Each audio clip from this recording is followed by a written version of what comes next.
டேய், ஸ்கூலுக்கு வெளியே என்னடா பண்ற? அது ஒன்றும் இல்லை நண்பா, என்னோட அத்தை பொண்ணுக்கு தான் காத்துக்கிட்டு இருக்கேன்.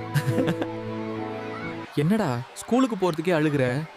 என்னனே தெரியல ப்ரோ, ஸ்கூலுக்கு போறதே கடுப்பா வருது.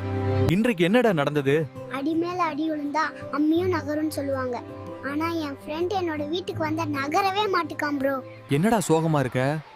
என்னன்னே தெரியல ப்ரோ, நான் நம்பின எல்லாரும் என்னோட முதுகுள்ளேயே குத்துறாங்க ப்ரோ.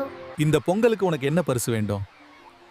பொங்கலுக்கு 2 திருமணங்கள் நடந்தா நல்லா இருக்கும் ப்ரோ எனக்கு.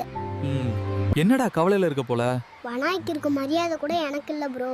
அதுக்கு நேரம் தவறாம சாப்பாடு போடுறாங்க, ஆனா எனக்கு பால் மட்டும்தான் தராங்க.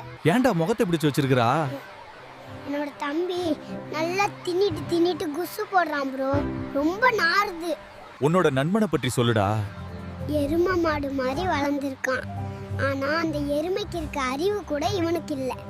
வாழ்க்கையில என்ன ரொம்ப முக்கியம்? பணம் பேரு எல்லாம் வரும் போகும், ஆனா மனசு நிம்மதியா இருந்தாதான் வாழ்க்கை. வாழ்க்கை போல இருக்கும். தம்பி, உங்கள் மனைவியை பற்றி சொல்லுங்கள். நின்னா எதுக்கு நிக்கிறேன்னு கேக்குறா, உட்காந்தா எதுக்கு உட்காந்தே இருக்கன்னு கேக்குறா, ரொம்ப தொல்லை பண்றா ப்ரோ என்ன. எப்படா வெள்ளி வாங்க போற? எங்க அம்மா கிட்ட கேட்டதுக்கு நீயே எனக்கு கிடைச்ச பெரிய வெள்ளின்னு சொல்றாங்க ப்ரோ. மறக்க முடியாதது என்னடா? எதிரியை கூட நம்பலாம், ஆனா கூடவே இருந்து நம்ம முதுகுலையே குத்துற நண்பனை மறக்கவே முடியாது. இன்னைக்கு என்னடா சொல்ல போற குட்டி? இன்றைக்கு வழி தாங்குறவன் தான் நாளைக்கு வெற்றியை சுமப்பவன். இன்னைக்கு என்னடா சொல்ல போற குட்டி? யாரும் கைப்பிடிச்சு தூக்கி விட மாட்டாங்க.